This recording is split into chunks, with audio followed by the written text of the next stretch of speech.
I like Dororo a lot too. It's been funny trying to explain the plot of Dororo to a lot of people because a lot of people are going away with the conclusion it's like, oh wait, it's literally Berserk. I'm like, yeah, it is literally Berserk. Mayura got it from Dororo first. And then he put it in a cool Western setting instead. But it is basically Berserk. I think I've done a good job of trying to convince people to read or watch Dororo. Trying to infest them.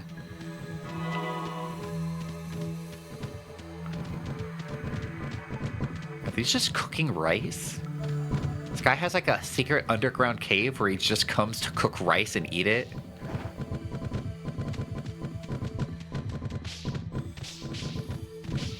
Exactly. The first stream I did for this video game, everybody just came back and were like, what the fuck? How come this dude doesn't have any arms? I'm like, pause. Let me explain. Hang on a second. You gotta get caught up on the premise. What the? The hell? Let the rice explode at me. Oh, also, you have a gun in this game. Oh, one of those was secretly a secret entrance. He has a secret cave and it has a secret entrance.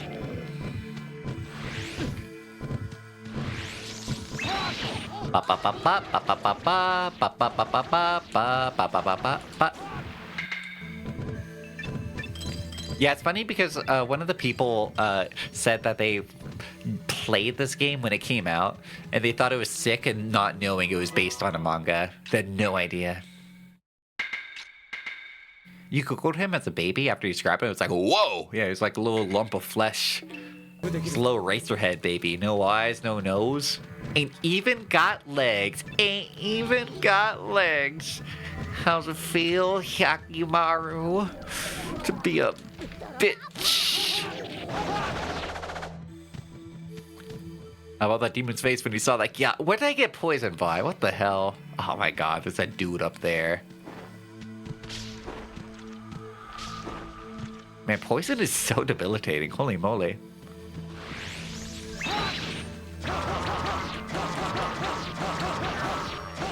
Oh, I messed up.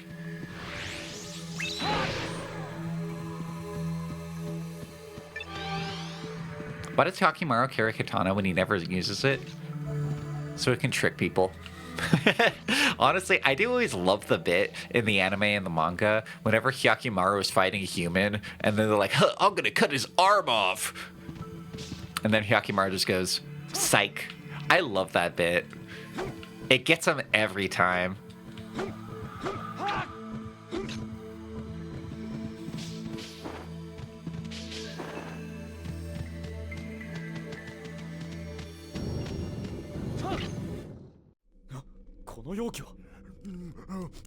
My man's just munching.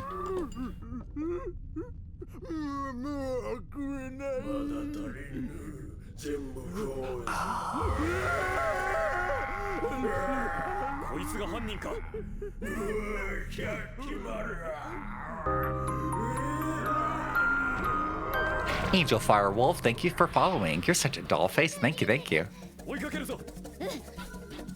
Who's that small dude? That's Dororo. Dororo looks a little funky. That's Dororo. 3 guys in a trench coat. Thank you for following. Thank you, thank you. That's not Dororo. That's Dororo. It even has the same voice actor as the 2019 anime. Or so I've been told.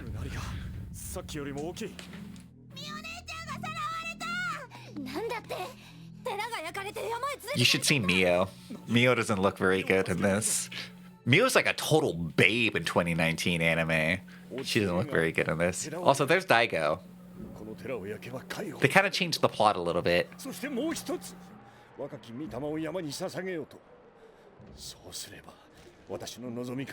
This is like 2004, I think.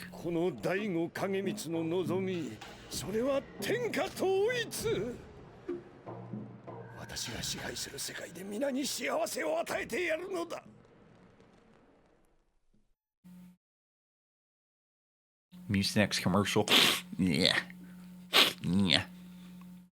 I fully believe the Mucinex commercial mascot was only made that way because Shrek was so popular. If Shrek wasn't a popular thing, they never would have thought of making a fat green fuck the mascot of Mucinex. 1960s anime gave him skin and body parts weak. They had to get past censorship laws. Man, I know some people have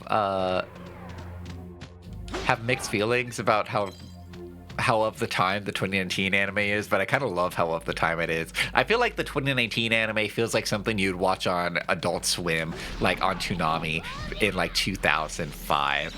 I love the way it feels. Yeah, you can swear. As long as your mom's not in the room.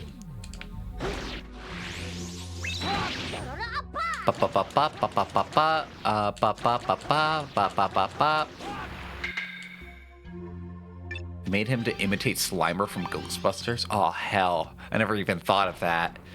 You know, I bet Slimer from Ghostbusters wouldn't have been as popular if it wasn't for Shrek. Shrek's really the big reason. Have you considered that? Ba ba ba ba ba ba ba ba ba ba ba ba. Also, Dororo fights with you. Dororo hits like a truck. Whenever Dororo throws a punch, they're legitimately just chunking these demons. Here, Dororo, look for stuff.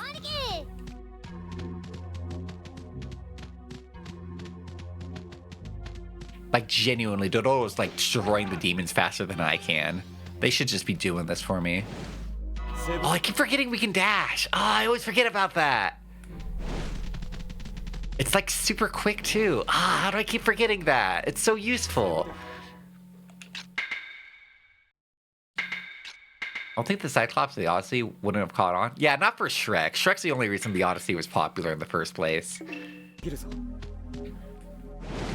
Well, there's Hyakimaru and Dororo, and then their main character in that. But I mean, Dororo is really, really important to the plot. They're really important to the plot and to the main theme and motif of Dororo.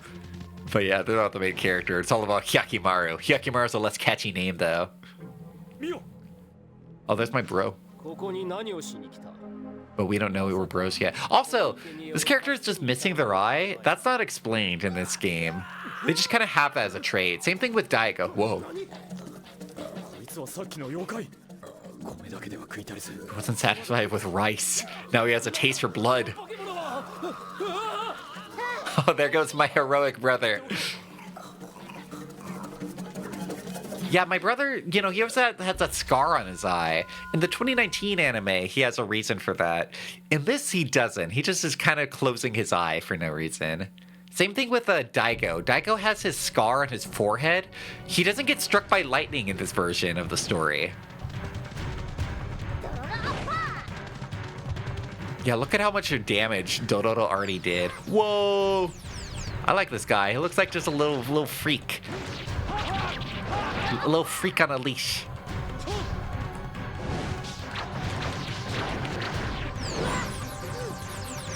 Got a big brain. What?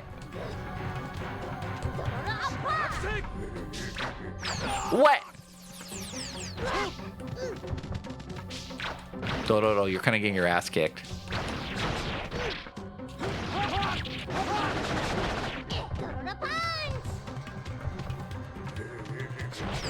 You know what? Fuck it. Lightning. Hell yeah.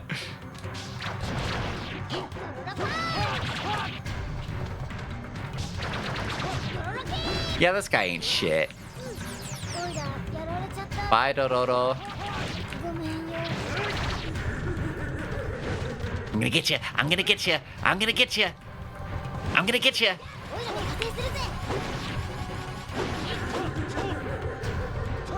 Just shoot it. Just shoot it. Just shoot this bastard. What the heck? It had like sonic ray beams. I'm gonna get you.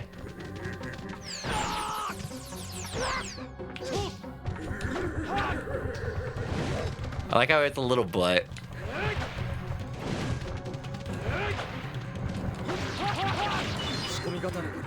Now give me my balls back. Hyakimaru needs his nuts. Actually, this guy's probably gonna drop a stomach part.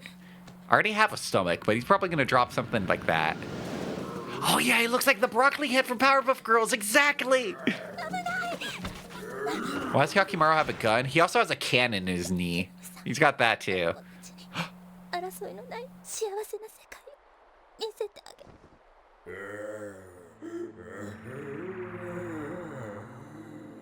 いやー我が君様。いや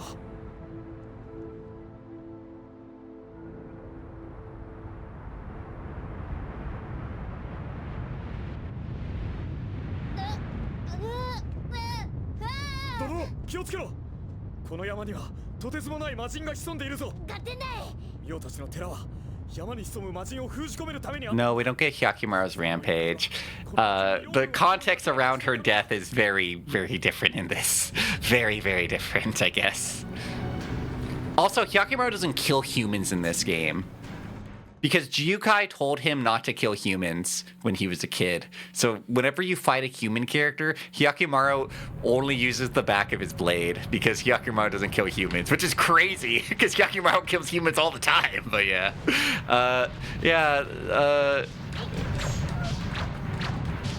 Yeah, this is certainly an adaptation.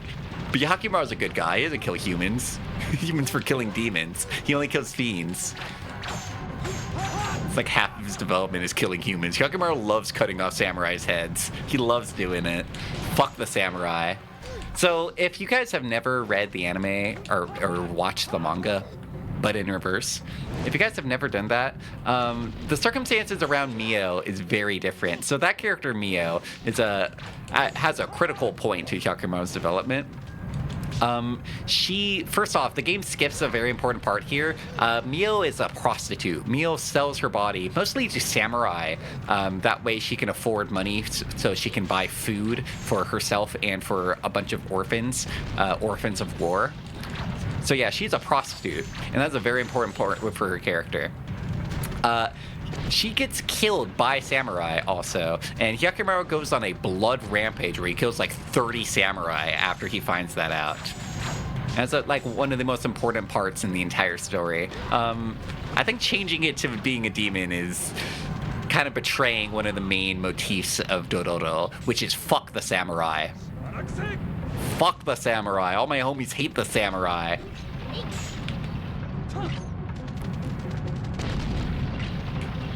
Here, I got a cannon I can use. Actually, that's way better. Just use the cannon. That's why I got it. I got a cannon in my knee. Whoa! Alright, got him. Got his ass. She a businesswoman? No, she's just kind of a nice lady who takes care of orphans. Forget the prostitute part. We don't need that. We don't got time to show her selling her body. Actually, they do kind of make Daigo a little nicer than he should in this game, too. I'll explain that in a bit.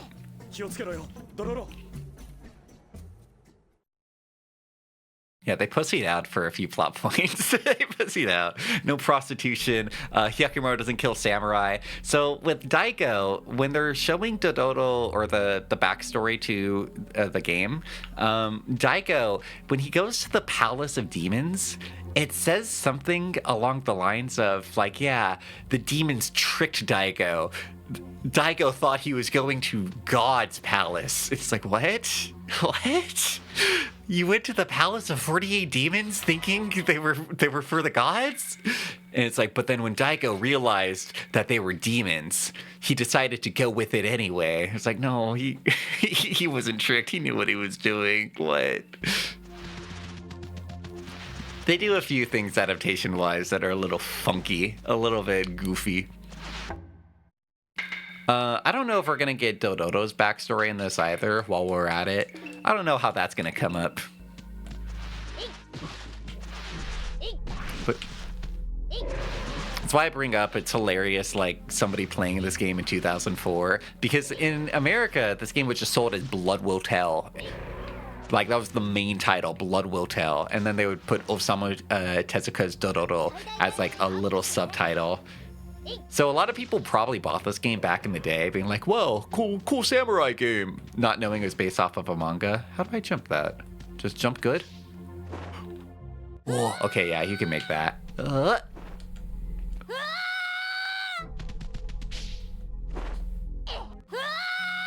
I believe in you. I believe in you. I believe in you. Oh, wait. I got an idea. No, that won't work. Osama bin Laden's just... no, shut up. Oh, also, yeah, that's why I brought up with Daigo's scar. So Daigo has a forehead scar, and that's because when he made the deal with demons, they signed a pact with him, and they struck him in the forehead with lightning, and that's how he got that scar.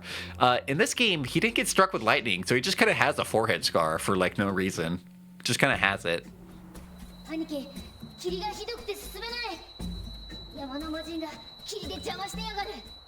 Same thing with also we already met Hyakimaru's brother. Hyakimaru's brother's in this arc for whatever reason. It's gonna make me angry. It's a great game. It is a great game though. Make no mistake. It has a few you know, it's not like a good adaptation of the story, sure, but it's a great game. It's a great game. I like this game. I think it's fun to cut demons. I think it's fun to collect body parts. Even if Mio is done dirty.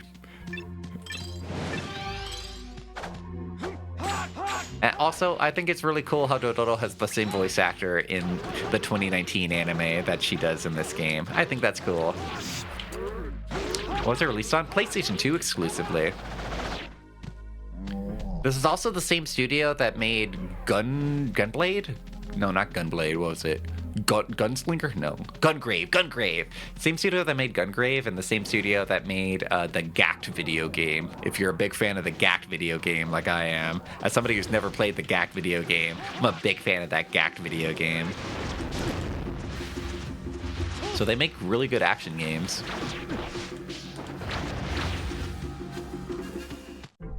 Actually, genuinely, do you think Osama bin Laden engaged with any Dodoro media? He was pretty weeped out in the bunkers. You know, people always bring up Osama bin Laden's hard drive and all the anime shit he had on there. I don't know if that was bin Laden. I think that might have been his kids. I think his kids were playing on his PC and they were like reading Tsukihime on that. I don't think that was bin Laden. I'm sorry to say it. I don't think bin Laden read Tsukihime. I think that was one of his kids. Rest well, 3 guys in a French coat. All 3 of you guys rest well in your bed. Thanks for hanging out. Hope you have a nice night. Whoop-a, whoop-a. Getting tossed aside like a salad. You know, I should heal. I should get a heal.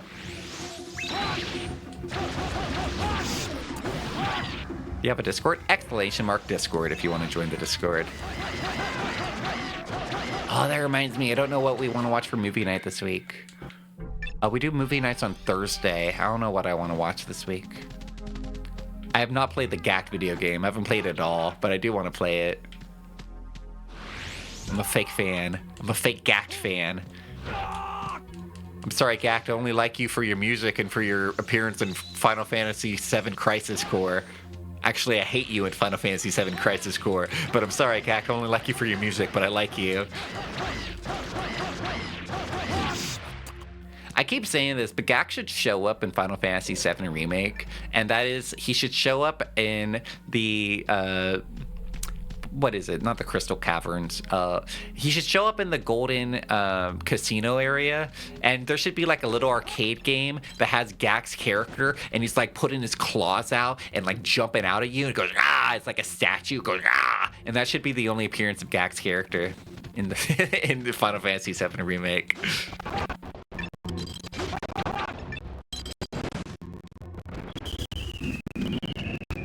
Demons are airdropping into my location right now. Could be, but at the same time, hiding out in a bunker probably is boring. Prime condition to get into that sort of hobby. You think you got into Tsukihime in the bunker? I guess that could be a case, but also, I'm of the belief that his kids were weebs. That's my belief. I'm sorry. I don't want to break anyone's image of Osama bin Laden. But I could totally see all of his kids playing on Dad's computer in the bunker. Because he was living there with like, I don't know, like, Osama bin Laden had like 20 kids or something, right? He had a lot of them. I could see them all using his computer. I could see one of his kids being into Tsukihime. What else was on his hard drive? He had like one funny image. He had like an image of Shadow the Hedgehog with his feet out on his hard drive, right? Or am I getting that wrong? Is that my hard drive? I might be confusing Osama bin Laden with myself. I do that a lot. I think so. I'm not 100%, but I'm pretty sure.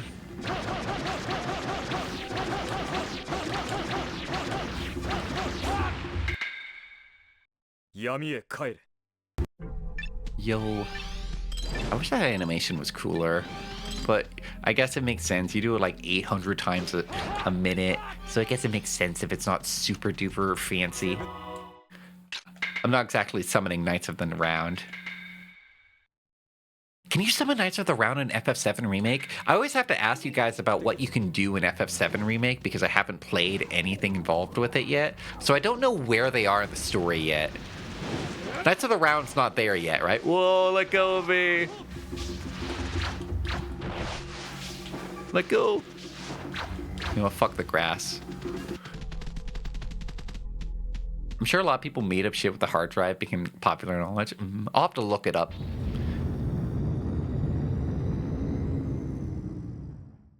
You know what? Let me look it up now.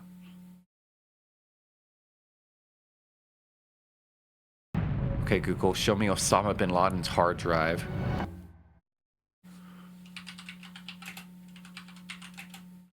I looked up Osamu. Osama.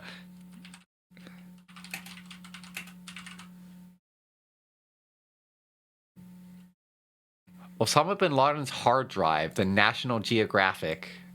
Let's see what we got here.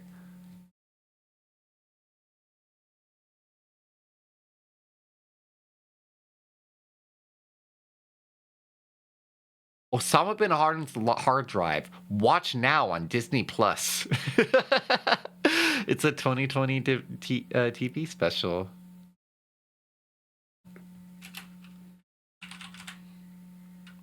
He had Final Fantasy VII, Devil May Cry, Counter-Strike, Half-Life, and Resident Evil 2, alongside Nintendo DS games like New Super Mario Bros., Mario & Luigi Partners in Time, Metroid Prime Hunters, and Yoshi's Island DS. Hell yeah, dude.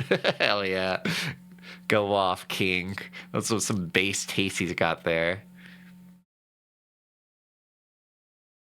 How many kids did he have? He had 20 to 26. I guess they're not sure.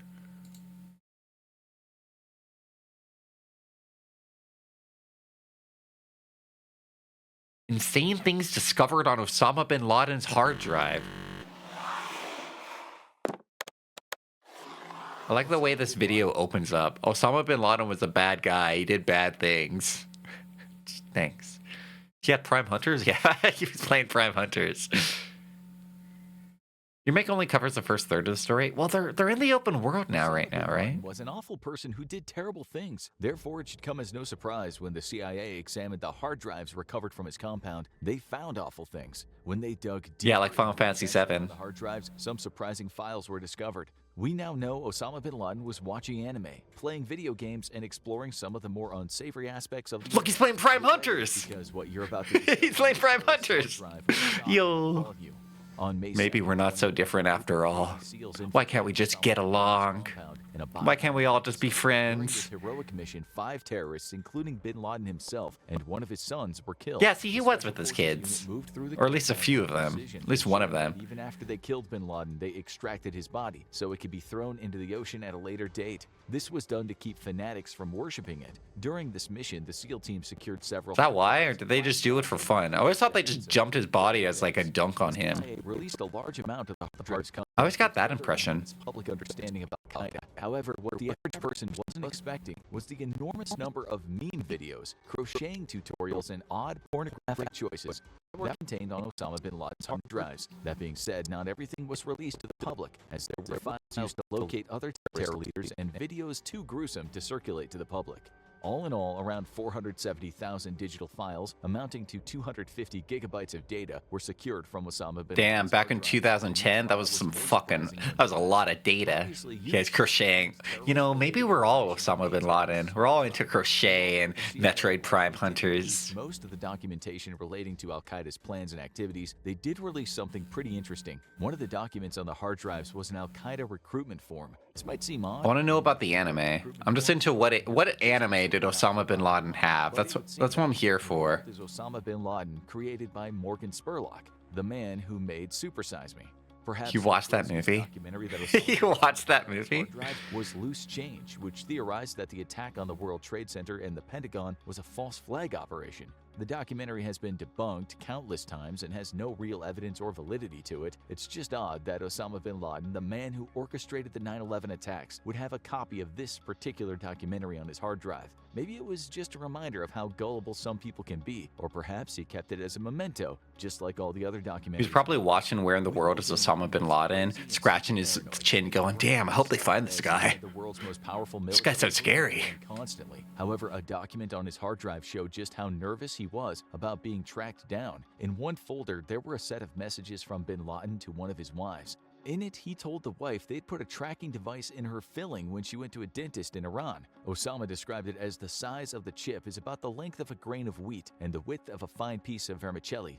It's not entirely clear what bin Laden did about this paranoid delusion, but it's not out of the realm of possibility that he forced his wife to have the tooth removed. There's also no evidence that a tracking device was ever put into her tooth or if this was even possible at the time. It was possible. Deeper into the It's hard possible drives, now. It was Osama bin possible Laden then. Start to get stranger and stranger. For example, If you guys have the fillings, had on it wasn't the most get them conventional. out. Pull out Osama your bin fillings Laden right was now. into You some should pull out your stuff. fillings right On his now. hard drive were bootleg copies of obscure porn titles that came from old arcade games. For example, games like Fantasy 95 or Perestroika Girls. Perestroika Girls? Progressed through the story with badly drawn pictures of naked. or He was playing PC 98 games? What? He's just like us. Or extremely low resolution pictures of real nude. Why are they making fun of him for that? That's awesome. However, it wouldn't be uncharacteristic. This for guy Osama just bin keeps Laden junking on him. That's all awesome. what interested him. That being said, some journalists believe that the pixelated porn might have been used to send coded messages to other members of Al-Qaeda.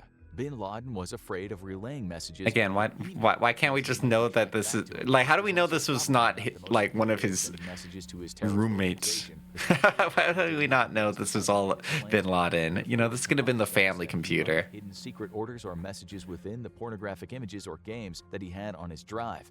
But some experts have another. No, yeah, like the idea that that somebody, you know, he was the most wanted, he was the most wanted man in the world for a decade. The idea that somebody would put a tracking device in his wife's tooth, that's totally believable. That's entirely within the realm of possibility. That is completely understandable. I could see that.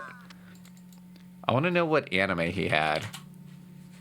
Show me the anime he had.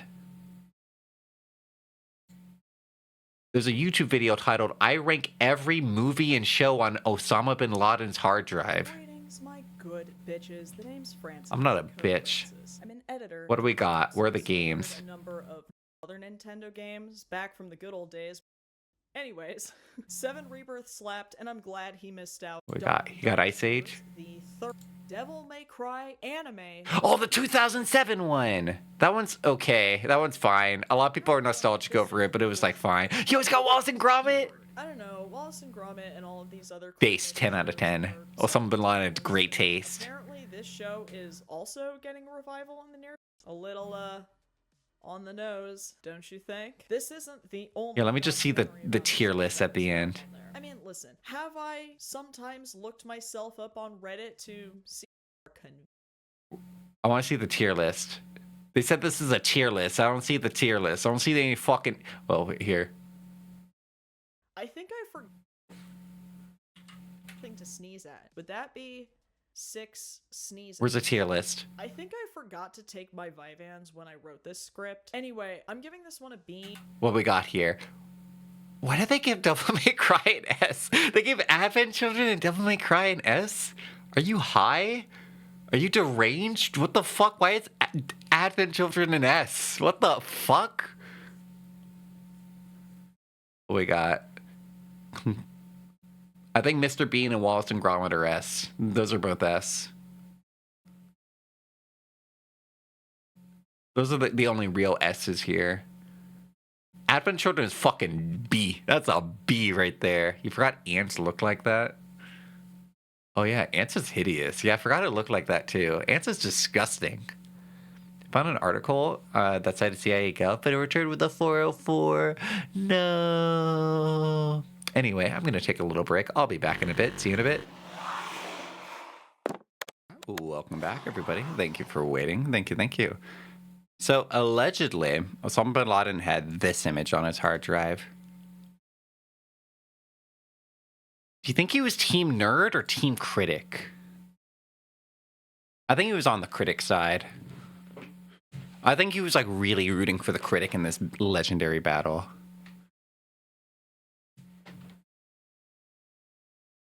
Alternatively, do you think this like was his interpretation of American or Western culture? Like he saw this image as like, yeah, this is what the West is like. Yeah, I think Nostalgia Critic is really big Osama bin Laden vibes. I got big Osama bin Laden energy out of Nostalgia Critic.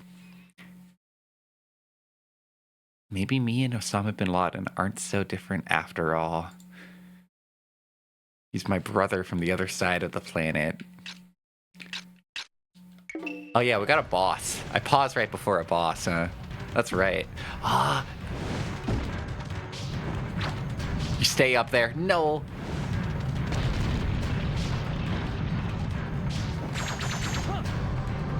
Bruh. Wah! The Western Menace is but a fetid game, nerd. What the helly? Bruh. See, I stay down because you get iframes when you stay down. Oh, I wanted to go a rant about this earlier, but I forgot to because I got distracted. I think a lot of games really overly rely on iframes, and they shouldn't. And I think I respected how this game has very few iframes in it. You don't have like a dedicated dodge. The new Ninja Gaiden game, I kind of feel like it with that one, where it's like, man, you could just like make a very precise movement system that doesn't overly rely on your iframe button. Because if you do overly rely on it, then it just becomes the button. Just the button to press. And like it kind of oversimplifies combat in a lot of ways. And I respect that this game doesn't have a dodge. You know, I like a good dodge, but I like a good Bayonetta. But I think a lot of games took the wrong lessons from Bayonetta. A lot. The amount of games that have just a really lame, shitty version of Witch Time is too fucking many. Like, I played that one Ubisoft Greek game, Immortals Phoenix Rising, and that game had a Bayonetta dodge, and I did not like it. That game just should not have had a Bayonetta dodge. That game was not very good. Call it a surprise, but yeah, Ubisoft game wasn't very good.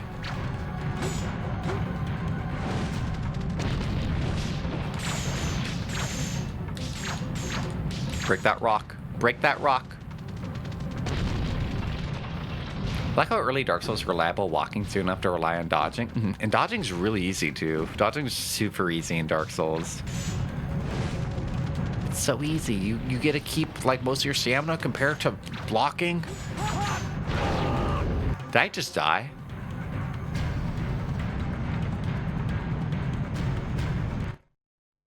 Did I just die? Gow. Oh, I guess that was that was what it looked like to win. Okay. I got hit at the same time, and I really thought I just like got a special death animation. Anything over here? Why was there this little corner here? This little pocket. What's up with that?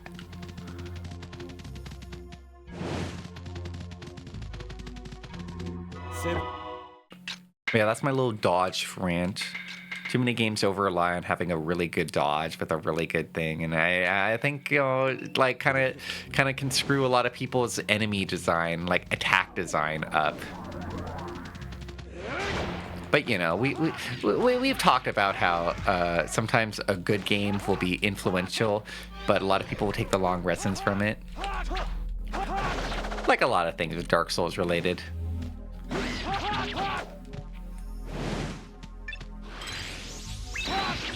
Ba ba ba ba ba ba ba ba ba. Oh. Well, he's a little cartoon effect. He's a little cartoon man. You're right. Mamoe Hakimaru is just a little cartoon man.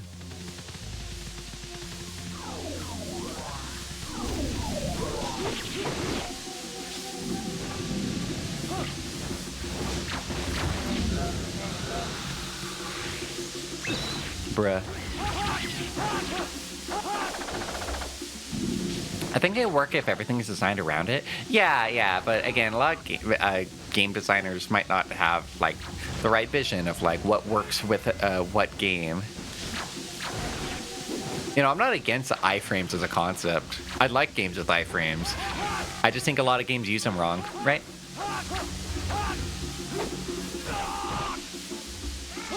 Haven't played enough action games to say much. Yeah, but I think it's just because I played a lot of action games, and I know, I guess I get kind of particular about it. And a lot of them can kind of end up feeling the same, but just like worse versions of each other because of that. And I like it whenever games like have like another defensive system that they try to design around. Like Lies of P, the parry system, from what I can see in that game, isn't essential, but it is still really nice, right? Like it's not just a parry system that's just there for service. I think the same thing with Sekiro, where Sekiro is like all about the parry system, like designed entirely around it. You know better than me. It sounds silly. This is silly. Video games are very silly, BP mine.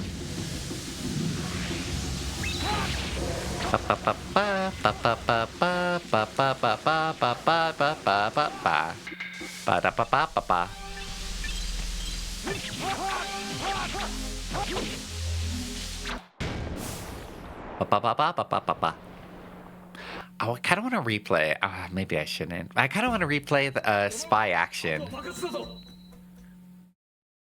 Imagine playing games that you could train horse girls. Dude, I almost canceled today's stream so I could train horse girls. Gowl! Sorry, Jack, you're getting terrible rolls right now. Sorry. Terrible, awful rolls. I think you did get an Omega Gow last week, so I guess it's Corner Gow. No, oh wait, not Spy Fiction. What's the name of the game? There's a game where you play as like a spy like office worker. You're like a guy with a suitcase. It's super awesome. Heck, I have it in my Steam library. What's the name of it? Assault Spy. That's the name of it. If you guys like Devil May Cry and you never played Assault Spy, buy that on Steam right now. It's $20, well worth it. That game is fucking incredible. Absolutely incredible game. Highly, highly recommend. Very overlooked. Yeah, I kind of want to replay Assault Spy. That game's really, really good. Wait, are you Caleb Horace? I played that game because Congo talked about it on stream a while ago, like years ago, and I played it because Congo was talking about it, and I took Congo's recommendation, and he was so right. I don't know if Caleb got it from Congo, or if Congo got it from Caleb, or if they both found it independently of each other, but yeah. They've been working on a new game for quite a few years. I love a good parry system, but it's very similar. Pitfalls for the rolls where it's implemented just because it's established. Yeah, a lot of parries are used very, very, very bad. Very bad. I would say most games that have a parry system use it very lazily and haphazardly and not in an interesting, fun way. As a Royal Guard user myself, a based and Royal Guard enjoyer, most games have really bad, annoying parry systems that should not be in the game. But man, when a parry system's good, holy moly. Holy moly. Like, honestly, with Devil May Cry, the parry system has a high potential to be shit. Because Devil May Cry has it all, right? Devil May Cry has dodge rolls in form of Trickster. Devil May Cry has parries. It has it all, right? And it's all, like, optional. Like, right? You could play the game without having your Trickster dodges and without your teleports and without your Royal Guard parries. You could have that game without it, and it plays fine without it. But man, with it, like, you would think a game adding its, like, in alternate playstyles like that, it would be kind of shit, but it's all good. It's all good. It all feels good. It feels fun and well designed. I have not played Claire Obscure. I have not. You know what? I'm gonna do this. I killed none of them. I hit absolutely 0 of them with my big special attack. I feel like a big doofus. My god. I'm getting bullied! The big rock guys are bullying me!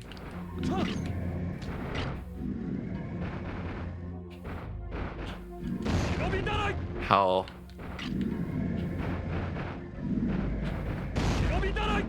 Are they immune to... How come I can't hit the one I'm trying to hit?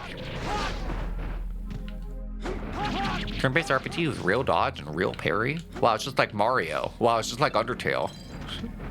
Wow, it's just like Mario. Bruh. These guys are so annoying. My video game instincts are telling me I'm hitting them with the wrong weapon, because I've been playing so much Dark Souls recently that I'm like, oh, rock guys, I should bust out my hammer. And then I remember, it's like, oh, I only have swords in this. There we go.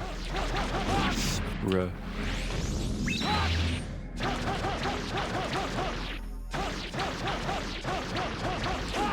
I hope he drops something good. Yay, health, yay, bullets, yay, cannon. That did not hit me.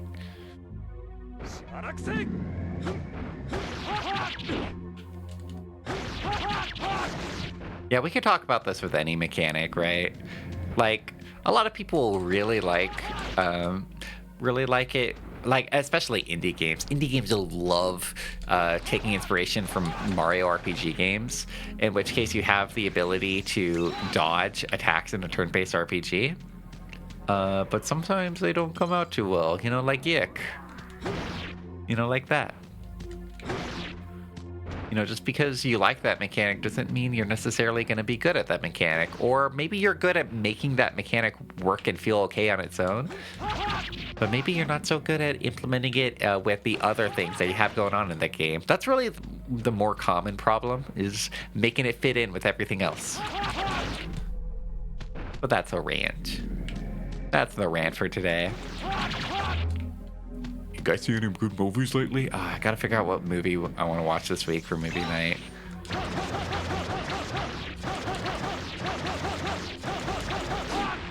That was good.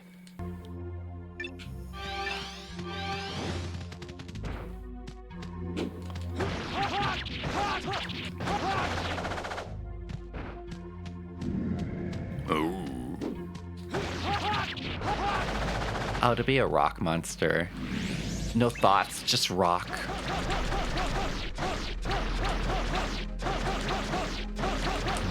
Ah! Wait, it's so good. Oh, never mind. Ah! Man. Another one? Am I gonna have to fight a bunch of other rock dudes? Oh, wait. Yes.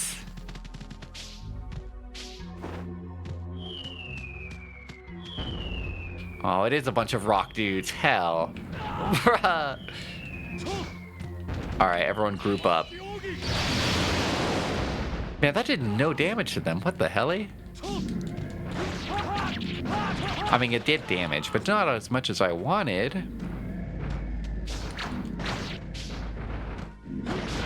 Bruh. Bruh. gonna get bullied here. I'm getting bullied hard here. I'm getting so bullied here. Okay, that one can stay down there. They're so dumb.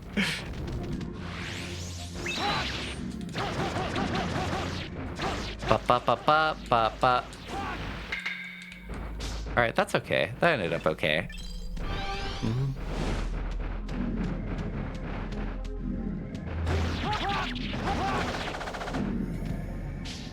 You guys are so good at encouraging me and saying nice thoughts to me and stuff like that. You guys regularly bring up voice acting. I'm not gonna lie, honestly, this week I did look up Casting Call Club is the name of a voice actor website. And I've never actually applied to anything on Casting Call Club because every time I go on that website, I have the exact same experience of like looking at what is like open casting right now, you know, what different projects are looking for voice acting. And the majority of stuff on Casting Call Club is like, hey, I want people to voice act my Minecraft YouTube video series.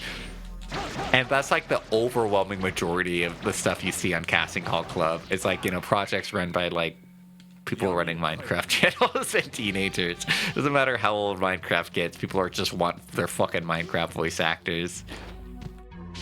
And then occasionally you'll see a project that actually looks pretty credible on there where you're like, wow, I actually really would like to voice act for that. You know, there's like a character that like matches my description that I think I could play into. Let's see here. Oh, 9,000 applicants on this one project. Oh, okay. Yeah, maybe I should just save my energy. You know, because all the voice actors who apply to that, like, I think they all have the same thought with me, where I'm like, damn, it's all Minecraft shit. It's all like voice my Undertale fan fiction type stuff, right? And then the occasional time where you actually see like a promising looking project, everybody jumps on it. They all instantly jump into the same project. Work is work. You'll hit the Genshin one day. I don't want to voice act at Genshin. Genshin has a terrible English dub. I genuinely think the English dub for Genshin caused a lot of people not to want to play the game because you hear English Paimon and you want to kill yourself. I don't want to voice. Who've heard English Paimon and you're like, damn, now I want to download this game immediately. Undertale gets away with it because it's easy in general, and the hardest fights on the routes were a specific level anyway. Yeah, Undertale gets away with it because Undertale is a fairly well-designed video game. You can get away with it if you're like, you know, designing your video game with it in mind. Shocker.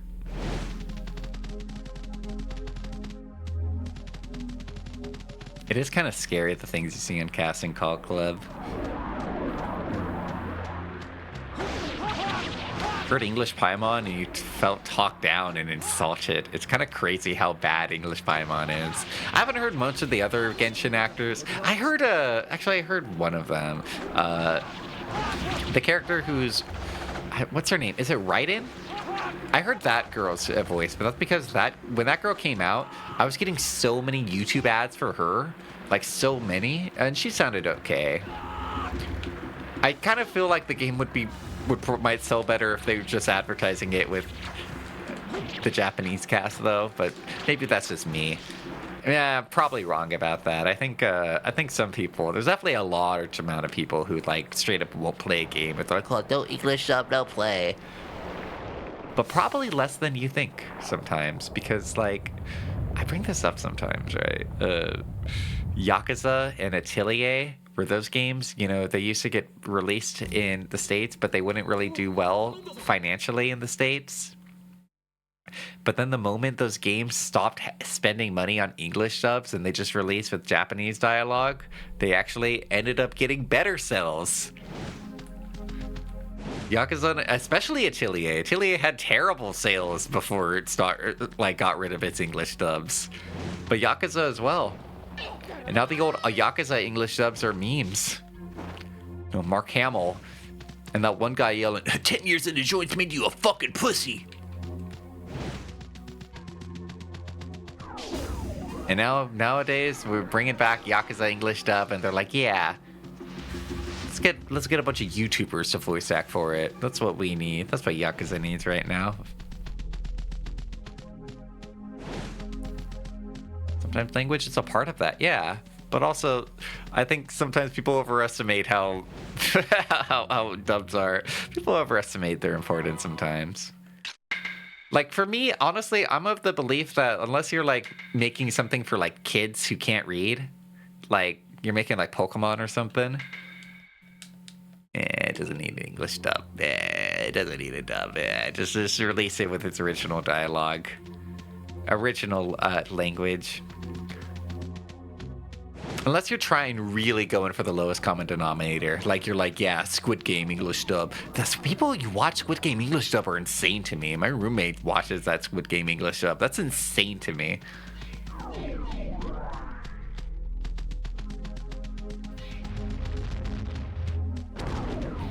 English Goro feels weird. Yeah. Oh, this place is fucked. Look at all the demons. Look at all the bugs running around. I think this place has bigger problems than no rice. You're not even gonna have time to starve to death with all the demons running around here.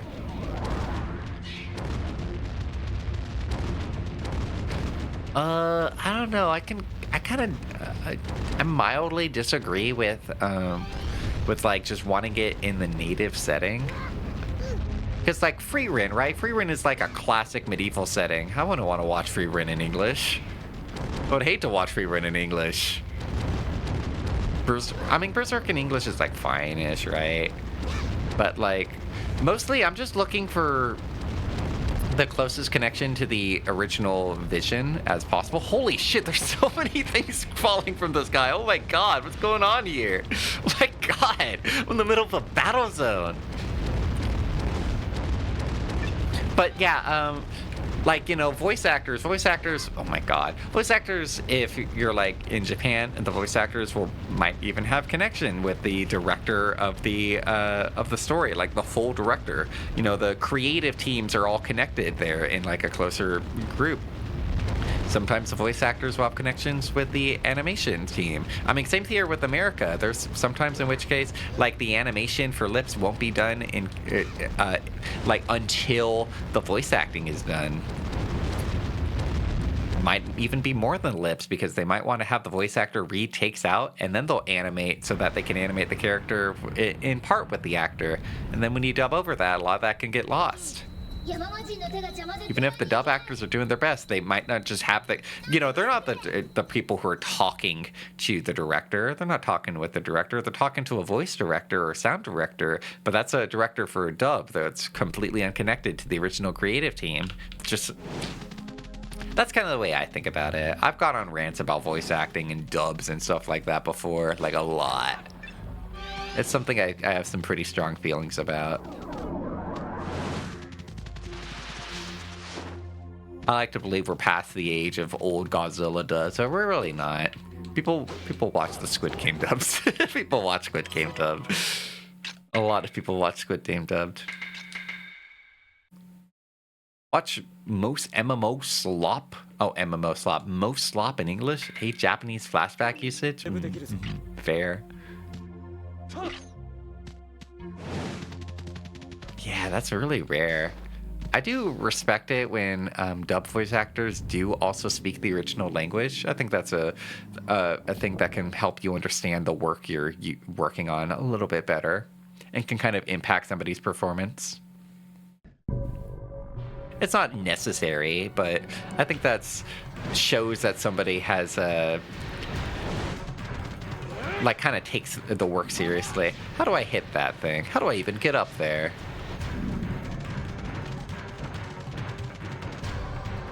Seems to be some sort of puzzle boss. I wonder if I can get it to friendly fire. Whoa! I don't think so.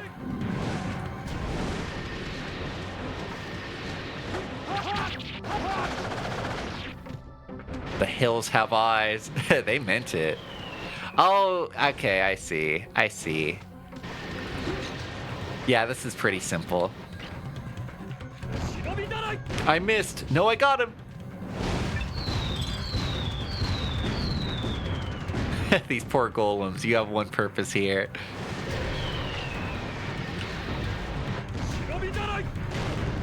Got his ass.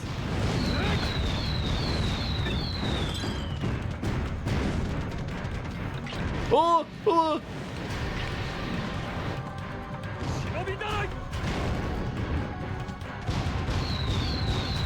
Like an old friend.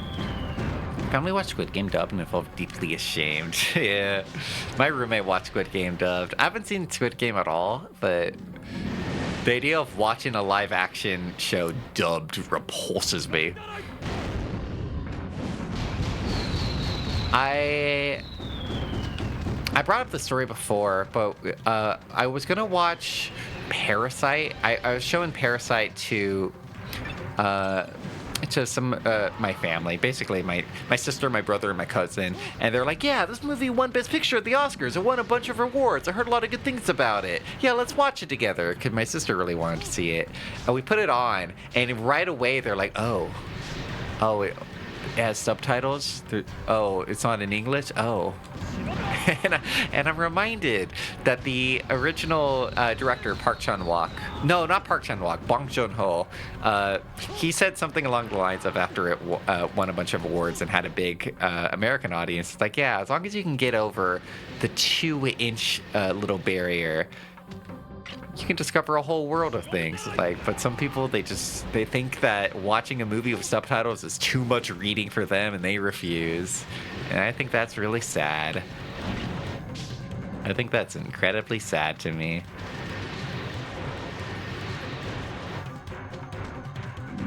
Just read it, Lamau. It's so easy. Just read it, Lamau. Oh, that's cute. If you hide behind the rock, it looks for you and doesn't know where you are. That's cute. Ooh. Got his ass. Bruh.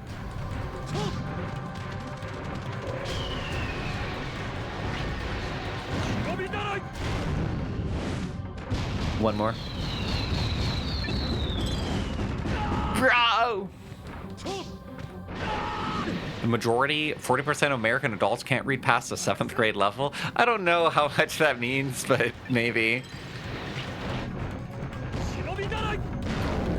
I won't not believe it. There are some definitely underfunded areas in America that might be pulling down that average.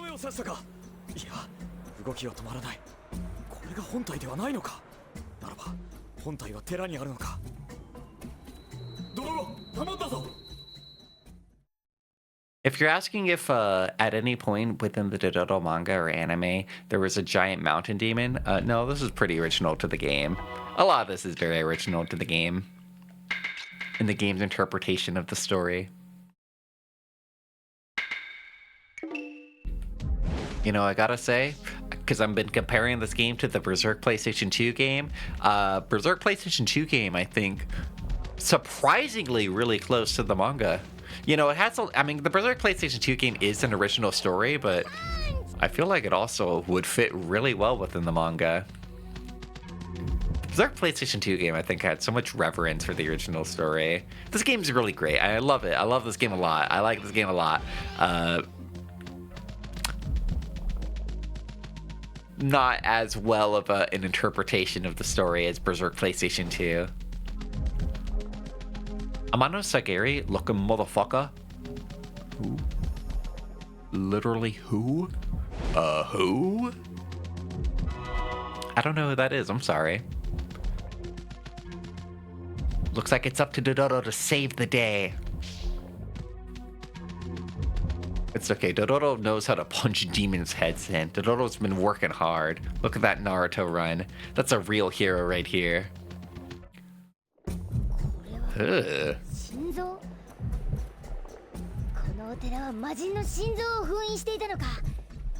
How could I? I can't. I'm sorry. How could I? She does that a lot where she crosses her head. It's like, look like it's up to me. I'm the real hero. That's why I've got the name.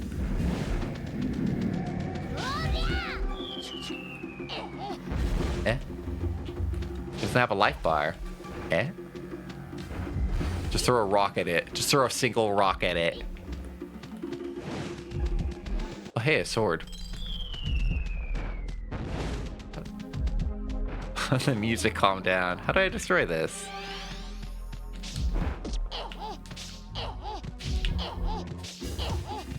Maybe the birds drop an item.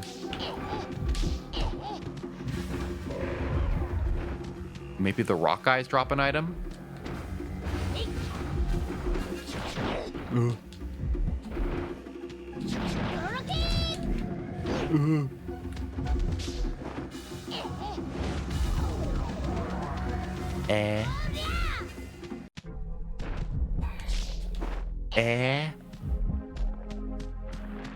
Okay, I'll try killing one of the rock dudes. Let's see what we get here.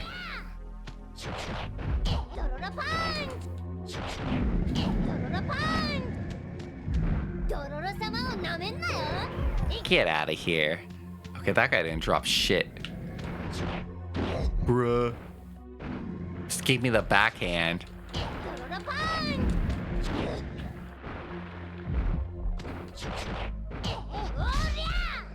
Yeah, I should do that. That's a stun.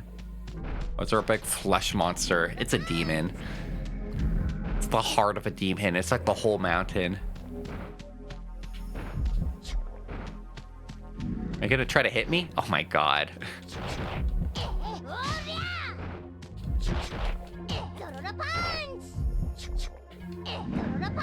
Bruh.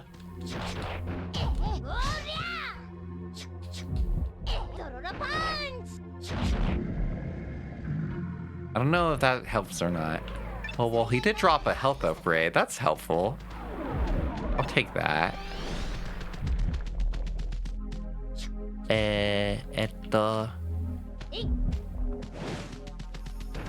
Well, I guess I'll just leave you be. I'll find some other way to fight you. Do I have to destroy the tentacles? Wait, is that something? That might be something. No, it's just health.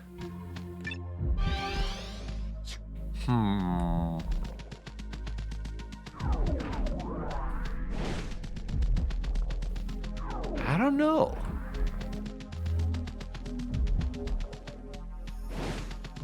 I'm not sure what they want me to do.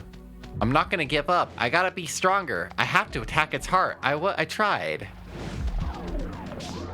I tried, though.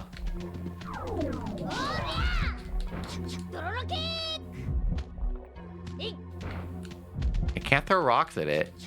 I can't punch it.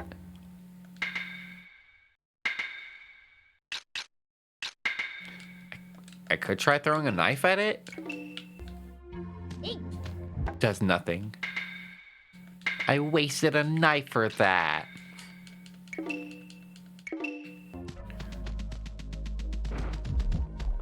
I wonder if there's any weapons nearby. I picked up a sword, but I don't think you can use it.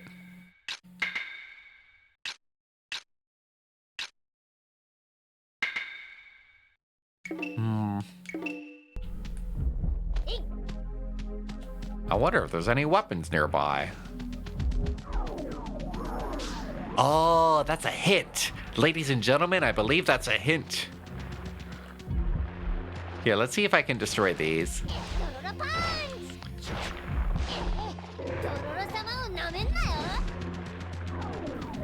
Maybe they'll lead the way? Oh, these things feel like they're leading the way. You guys are leading the way to it, huh? Oh, hey, bombs. There we go. Bruh. There we go. Let me out of here. Release me, you evil ass trees.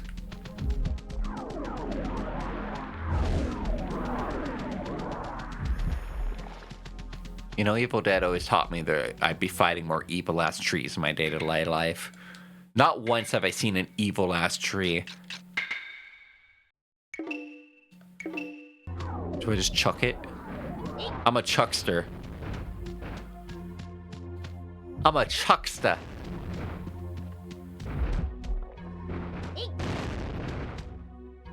That's not enough. I need more. I need more explosives.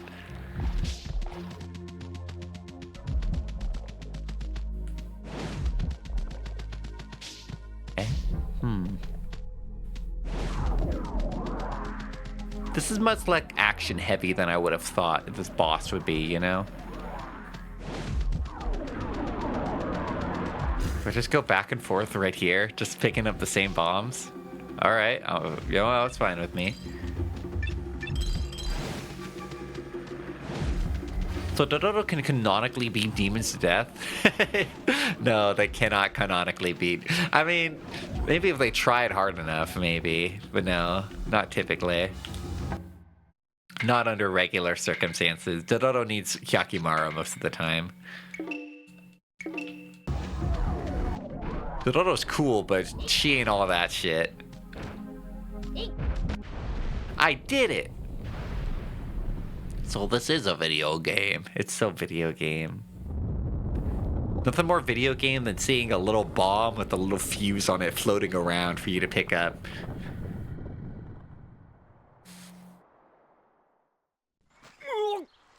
So Hyakimaru basically did nothing there, did he? Whoa! Hubba hubba! It's a skin? Do I get skin now? Hyakimaru got the sense of pain body part. I don't want this. You can keep that. I don't want the sense of pain body part. That's that for the demon.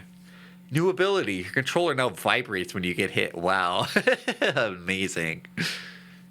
Sense of pain alerts Hyakimaru of vibrations.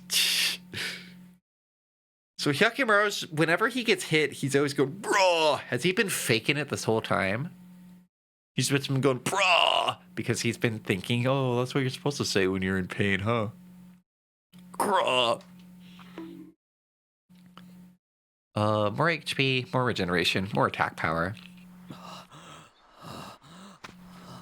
痛みの感覚が戻ったのか。ミオ。父上、あの山には恐ろしい妖怪がいました。なんと妖怪とな。あの小僧は生贄を助けようと妖怪に立ち向かっていったようですが。山の動きが止まったな。お山様は生贄を受け取れたのか。多宝丸、お前は何をしておったのだ。兵を二人も食った妖怪。まともに立ち向かって死んでしまっては。Yeah, they call him Jimmy 2 times because he says everything 2 times. 父上に使えることができなくなってしまうと思い。そうだな。天下統一のためとはいえ、お前までなくしてはたまらぬからな。して、あの小僧はどうなった？妖怪に襲われた後、ものすごい自信があり、おそらく生きてはいないかと。うん。では行くぞ、多宝丸。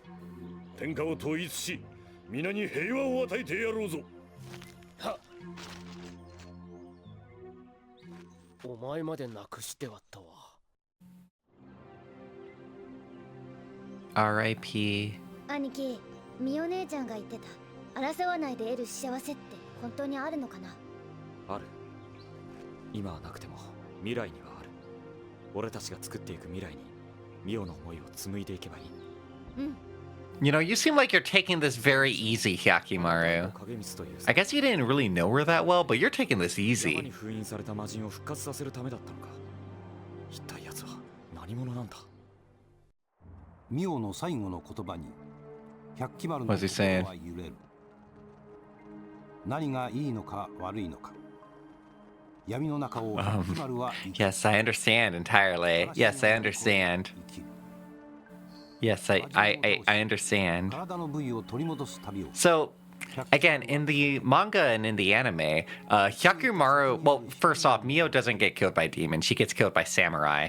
And Hyakumaru goes on a angry rampage after he finds out a bunch of samurai killed this girl that he liked. So he gets pissed. So, very different interpretation. Hoobie! Thank you for subscribing. 17 months is a long time, and you've been very kind to me. Thank you very much. I really appreciate it. Yeah, we don't get Hyakimaru screaming and going on a rampage and killing like 30 dudes and cutting their heads off. Like, that's one of the most important parts. Thank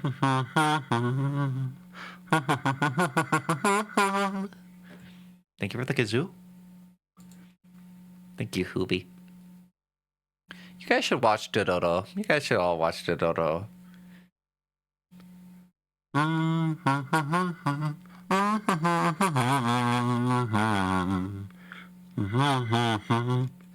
Man. Hang on.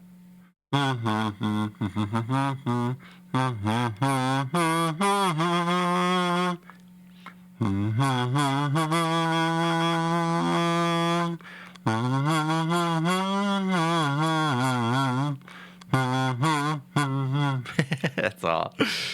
I can't do the whole intro. Man, I love Dododo. I like Yakimaru a lot. Baby, I'm so serious. I'd love to figure out how I can karaoke that song, but there's no way I can match. What's the name of that singer? Queen, something like that. I can't match that range. They go high. Chapter 4. From the beginning. No, that's not the name of the chapter. It's chapter 4. Chapter 4. What? Oh, this part! The wall. I keep going like that, you know? I keep going, oh, this part! But honestly, even if it's like not following the themes and changing a lot of the story, I still get excited seeing familiar locations and icons from the anime and the manga. I still get that excitement. But yeah, Yakimaru should be like a completely changed person after Mio dies. Like, he should not be the same man. I guess getting the sense of pain from the demon that killed Mio is pretty symbolic, though. He unlocked his sense of pain.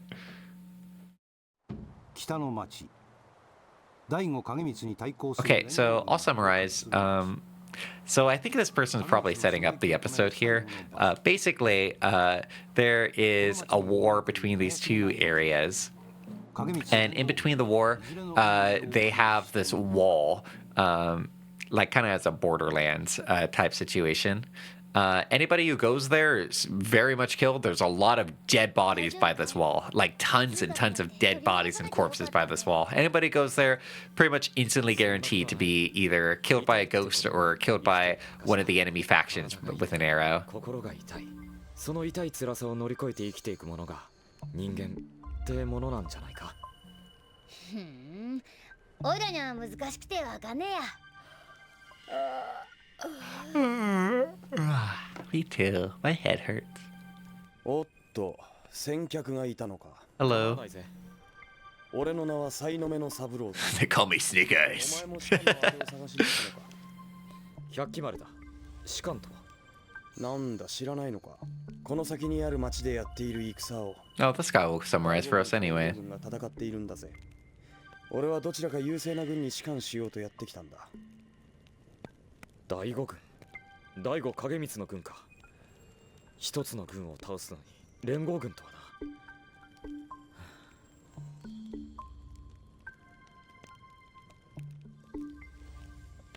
俺もそろそろ寝るとしよう。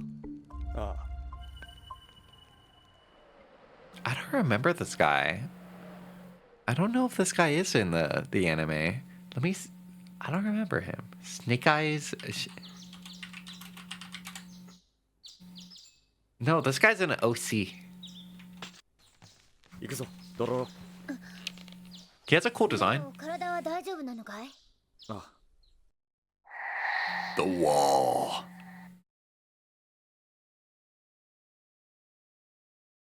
The wall. The wall. The wall. Only a person will make it fall. So, in the anime and the manga, the wall is the first time Hyakimaru meets his dad. Like as an adult. It's the first time he and his dad ever meet. So it's pretty important. First time he also meets his brother, his long lost brother. And honestly, I feel like they probably could have waited. I don't think we needed to meet those characters back in the last story. I think that should have stayed with Mio. I don't think we really benefited too much from meeting them that early. At least personally, I'm criticizing this 20-year-old game for interpreting what, at this point, like an 80-year-old story? When was the 60s? How long ago were they? How many decades was it? We're in 2025. Yes, 65-year-old story. There we go. Oh, it's so embarrassing whenever you get grabbed by the grass. Well, I better get grabbed by the gas than to get grabbed by the ghoulies. I hate it when I get grabbed by the ghoulies. You guys want to play Grab by the Ghoulies? Would that be a fun game? Iconic rare game? You guys want to play Grab by the Ghoulies? Maybe for Halloween, I'll grab you by the Ghoulies. His ass belongs to the grass. Yeah. Better to get belong to the grass than to belong to the ghoulies, I always say, right? My god. Let go of me. You know, we could just go to the wall. The wall has a lot of iconic stuff that happens here. I wonder if they gotta. They've been revisiting most of the iconic, like, images and scenes from the manga. They'll probably do the horse scene. Like both horse scenes. I love the jelly donut drops. Me too. Nothing recovers your health like a delicious jelly donut. なんだこのでっかい板は。矢の跡がたくさんついている。まだ新しい。ここで。Horse? Yeah. Musume fan spotted? 本当かい。そりゃいいや。何を探しているんだ。新しい刀が落ちてないかと思ってね。お前、まだ懲りずに刀が欲しいのか。欲しい。どうしてだ。こんな世の中を生きていくには力が必要だ。その力ってのがオイラにとっては刀。刀持ってりゃ安全だし、自分に自信が持てら。そうなのか。お前はミオの言葉を覚えてないのか。争わずに得る幸せかい。そうだ、考えろドロロ。お前はこの先どんな時代を生きていくんだ。刀が必要な世界なのか。Gotta have your peace, you know? I'm trying to remember what we fight here in the manga and in the anime. Oh, okay. Oh, this is actually accurate. This is where Hyakimaru fights the... What are these guys called? Inu? No, those are dogs. These are like firefoxes. Fight the firefox. Yeah, this is actually manga accurate. Hyakimaru actually fights these enemies literally in the manga. God, look at Dodoro fight. Dodoro's taking it heads today.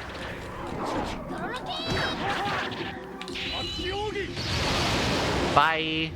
That's not very good. I'm gonna change that out. I actually don't think that's very good at all. We'll do Firestone. Maybe my ass is grass, but at least grass ain't my ass. Follow for more clever lawnscaping and landkeeping and wordplay by the Lawn Master Facebook page. Hell yeah, dude. You know, I hate it when I look at my neighbors and they water their lawn all too good. Don't you just think they're making mud? You growing grass or you making mud, I tell them. Ooh, my neighbors, he don't know how to take care of his lawn. Yeah, see, my lawn, I got a few difficulties, you know. It ain't as good as it used to. Back in like 2014, I got the best lawn, but nowadays I just don't have as much time to spend as time on my lawn. It's doing all right, but it's got a few longer strains, you know. At the corners, I got a difficulty, man. You know, I start on one corner and it ends up mowing pretty even, pretty nice, but then I get to the other corner and my mower just don't mow that area well. It's got like a little hill over there. You know, the ants, they've been doing wreckage. I'll tell you what, one time I was mowing my lawn like I usually be doing. And I thought I hit something. Then a bunch of wasps came out. It turns out I mowed right over a wasp nest, and I ran. I was running like a little girl. Why is Hyakimaru scaling the wall? Why does he decide to scale the wall? He just kind of felt the need to climb. This is so video game. Mud moment. We all gotta start mudding every so often. Every so often you just gotta feel like mudding.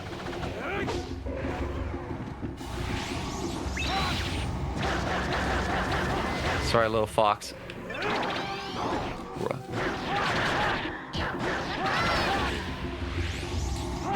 No. His mudder was a mudder. His mudder was a mudder? His mudder was a mudder? Loves the mud? I want to see an edit of that, like a drawing meme edit of that with Haru Urata. Because Haru Urata, mudder was a mudder. She loves the mud. Thrives in the mud.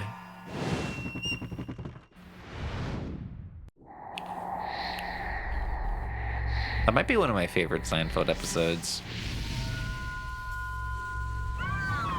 Mud is my mudder. Open into a prayer. The mud is my mudder. I live in the mud. Three-tailed fox. What a chud. Wait, what? Oh, that's not cool, man. What the helly? Here, I'm gonna swap my super attack. Also, my ability's working okay. My sense of pain ability. Whenever I get hit, my sword do be vibrating.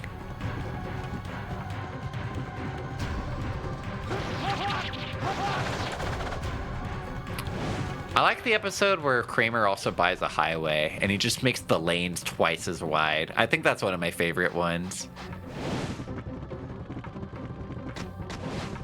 All my favorite Seinfeld episodes usually have to do with Kramer. I mean, the masturbation episode is also probably like top 3. The episode where they all take this vow to stop gooning as long as possible. Like the bit where Kramer walks in like 5 minutes later and says, well, I lost. That's such a good bit. How about the one where Kramer refuses to leave the shower?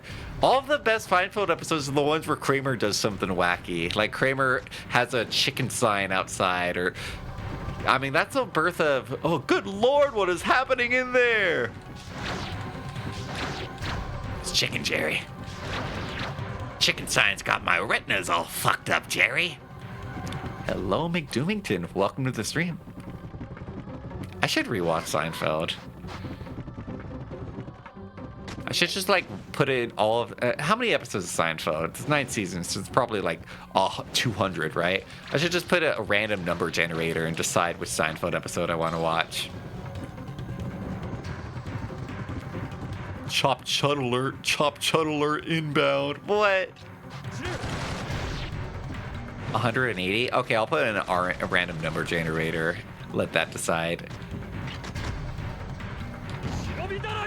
Oh man. Oh man, my bombs. Ow, ow, ouchie.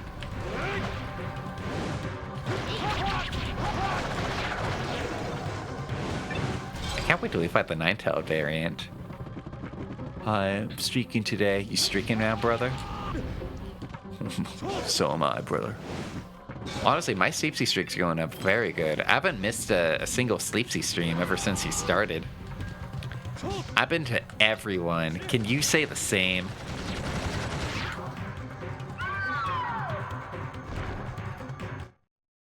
What do I get? I get a tail? Imagine Hyakimaru just grew like a little furry tail. He's like, wait a minute.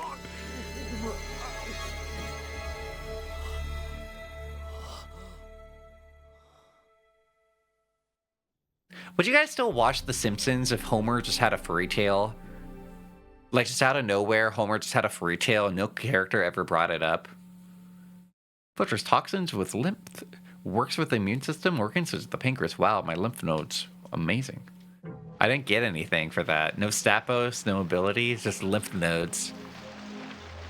お前たちこの万門で何をしている？南の人間か北の人間か？南？北？何のことだ？旅の者か。だったらすぐに立ち去れ。今から国境を越えた者の処刑を始めるのだ。処刑だって。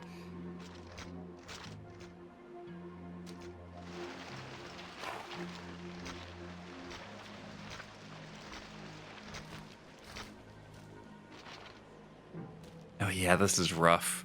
I'm glad they're not cutting this. This is rough. Execution via the wall. それでは国境を越えた者の処刑を始める。逃げられはせぬぞ。Yeah, they cut a lot of the darker content from the manga, but they're keeping this, and I'm glad. They changed it. They have these weird, goofy ballistas as opposed to a firing squad, but the effect is still there. Yeah.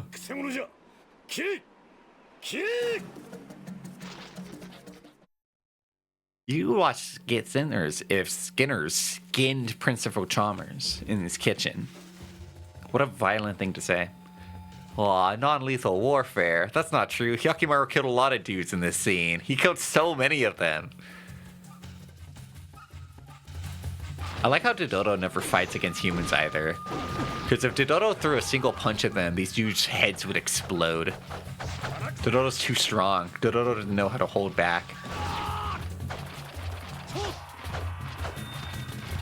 This is such a silly mechanic. Why can't Hyakimaru kill people? He kills so many people. He kills so many. How come Hyakimaru's not allowed to kill people?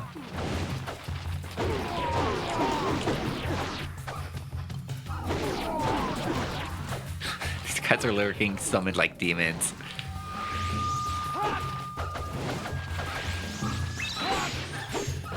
Bruh.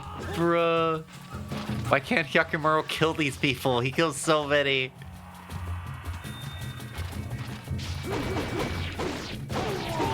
I don't get it. I don't get why they said he can't kill people. Why did they say he can't? He kills so many. He cuts off heads all the time.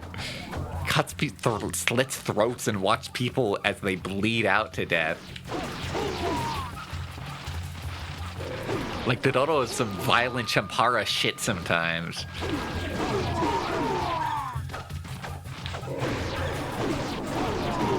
I'd like a remake for this game, but they just changed these parts specifically.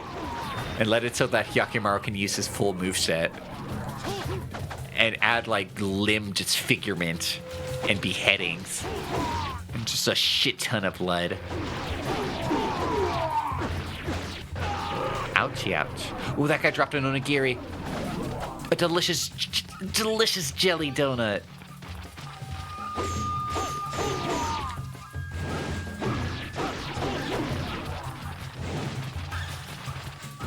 Human dudes teleport at demon portals. These guys are demonic in nature.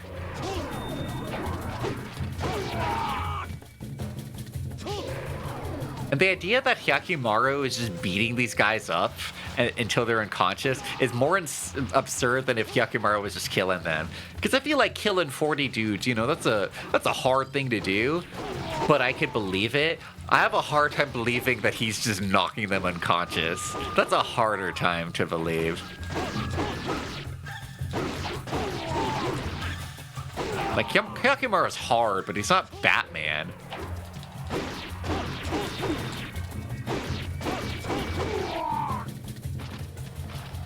Looks like you're the last one.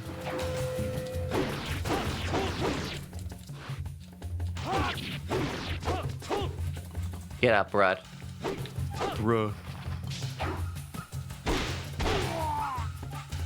Yay, I did it. Yo.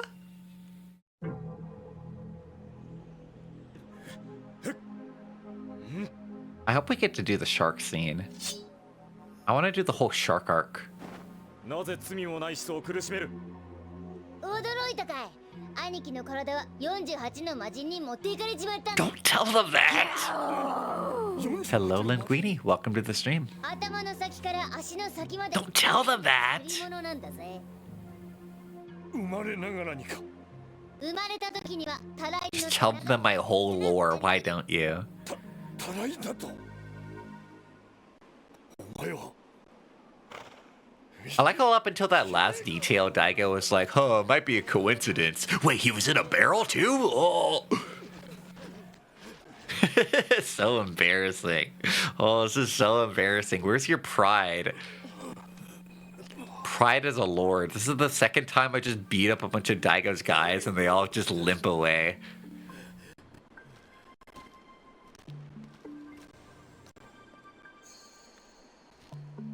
兄貴、あの兄弟が気になる。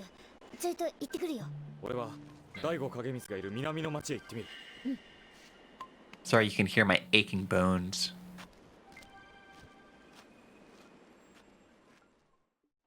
おい、お前たちどうしたんだい？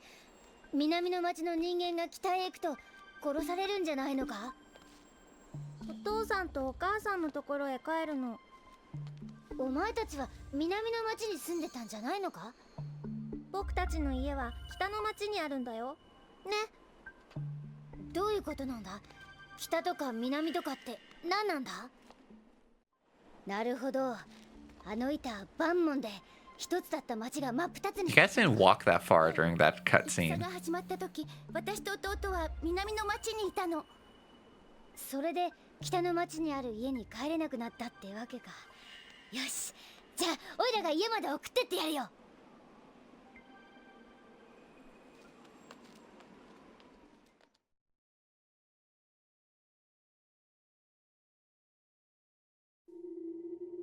Take them home. Would Japan have lost World War II if their soldiers didn't foolishly carry around spinning floating inigiris that the Allied soldiers took to heal mid-battle? Many armies have fallen for that same mistake. You know, stop bringing healing items like that. I believe in World War I, in most garrisons, or what are they called? Like, companies? Collections of troops? Most of them, they always had a guy on like, the job whose job was the rat. And basically, he would go to other garrisons and just steal rations from them and bring them back to his own. kind of mean. Just stealing from, like, your other allies in different garrisons. But hey, you guys gotta eat. Anyway. I'm all tuckered out for today. I think it's time to hit the hay. I had fun today. Other things that rhyme with A. That's not the right song. Thanks for hanging out today, guys. Thanks for having a nice Sunday with me. I'll be live again tomorrow. We'll play some Dark Souls 2 instead tomorrow. Making pretty slow progress in Dododo, but we'll lock in. I think we'll just have one stream where I lock the fuck in, and we'll, like, do the entire rest of the game on it. No, thank you. Thanks for being here, guys. Let's see here. What do I want to raid into?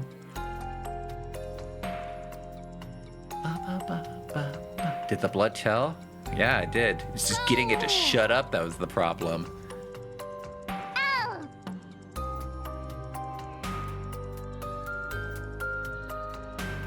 How about Sonic 3? You guys want to watch Sonic 3? How about Sonic 3? You know what? I'm not asking. It is Sonic 3. We'll watch Sonic 3.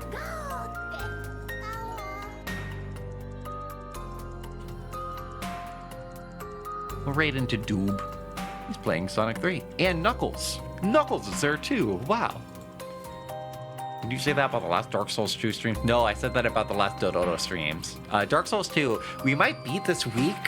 Either this week or the next week. We're starting the DLC tomorrow. We have 2 DLCs. We beat most of the stuff in the main game. I don't remember what else I have in the main game. We did all the bosses outside of the last bosses. I don't know what else I'm missing out of the main game. But we'll do we'll do the DLCs tomorrow. We have 2 different DLCs to do. I do want to do the Frigid Outskirts. As much of a pain in the ass as I've been told they are, I do want to at least try them out myself, and we'll do the Frigid Outskirts and all that as well.